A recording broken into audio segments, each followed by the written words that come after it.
국가, 기업, 개인의 생산성이 조화를 이루는 세상. 한국생산성본부에서 시작됩니다.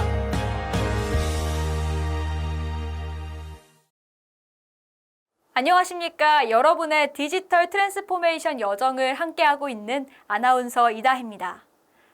지금까지의 학습 내용은 제조업과 서비스업을 구분하지 않고 모두 해당되는 내용이었는데요. 이번 영상에서는 공정과 공정 데이터에 대한 혁신과제 도출 방법에 대해 알아보겠습니다.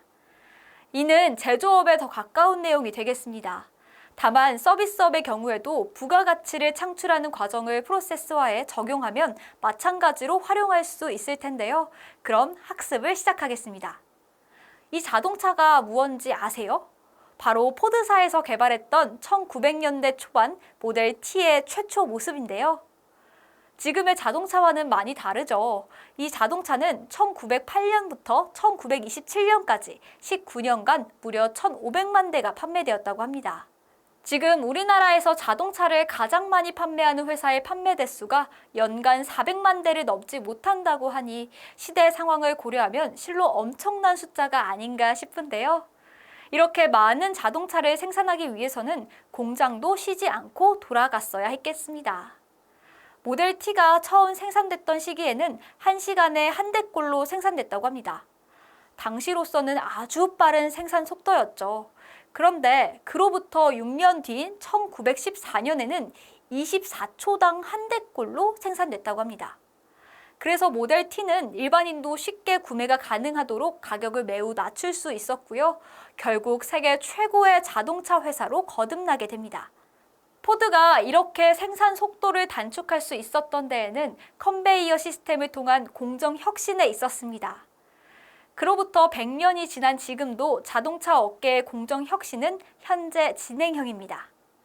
보이시는 화면은 최근의 자동차 제조 공정입니다. 많은 로봇들이 이 작업을 하고 있는 게 보이시나요? 부품들이 작업장에 들어오면 로봇들이 이리저리 쉴 새 없이 움직이며 자동차를 만들게 되는데요. 과거보다는 훨씬 빠르게 생산할 수 있겠죠? 이처럼 얼마나 빠르고 정확하게 생산할 수 있는가는 기업에게는 엄청난 경쟁력입니다. 제조기업에게는 산업의 역사가 곧 공정혁신의 역사라고 할 수 있을 정도로 매우 중요한 요소죠. 최근에는 데이터를 통한 과학적 공정 관리를 넘어 인공지능이나 5G와 같은 디지털 신기술을 활용해 생산성을 더욱 높여나가고 있는 추세입니다.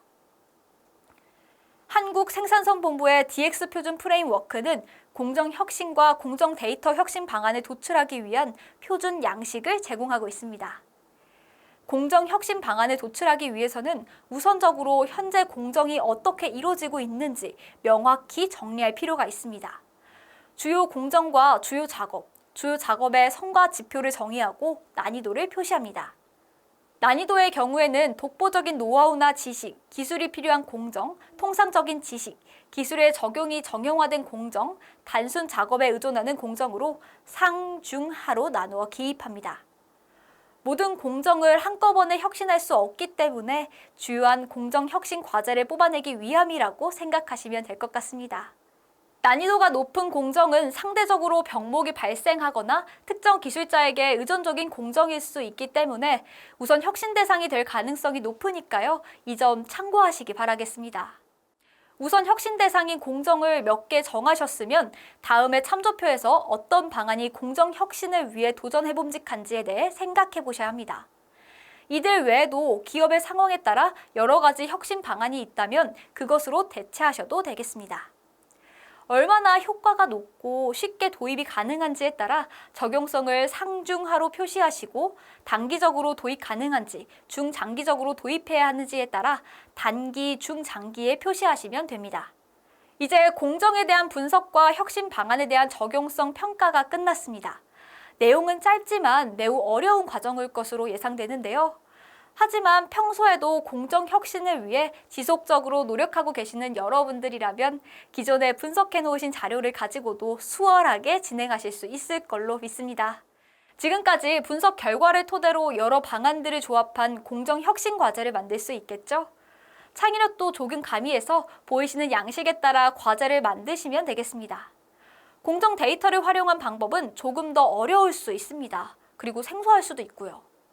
얼마나 어떤 방식으로 데이터를 획득하고 저장하는지에 따라 기업마다 다 다르고 데이터 활용을 어느 수준까지 하고 있는가에 따라서도 기업마다 다 다를 것입니다.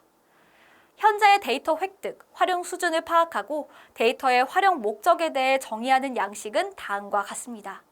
양식은 아래 링크를 통해서도 다운로드 받을 수 있으니까요. 참고하시기 바랍니다.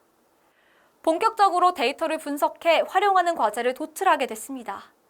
데이터 혁신이 왜 필요한가에 대한 목적과 현재 발생하고 있는 이슈에 대해 정의하고 어떻게 개선해 데이터를 활용할 수 있는지에 대해 양식에 따라 차근차근 진행하셔서 과제를 완성하게 됩니다. 이번 영상에서는 공정 혁신과 데이터 혁신을 위한 방법에 대해 알아봤습니다. 디지털 기술을 활용한 고객 경험의 증대 방안과 협업 및 정보 관리에 대한 내용은 영상에서는 다루지 않으니까요. 해당 내용을 아래 링크에 올려뒀으니 꼭 읽어보시고 습득하기 바라겠습니다. 다음 영상에서는 지금까지 도출한 과제에 대한 우선순위 결정과 로드맵 수립에 대해 다루겠습니다. 고맙습니다.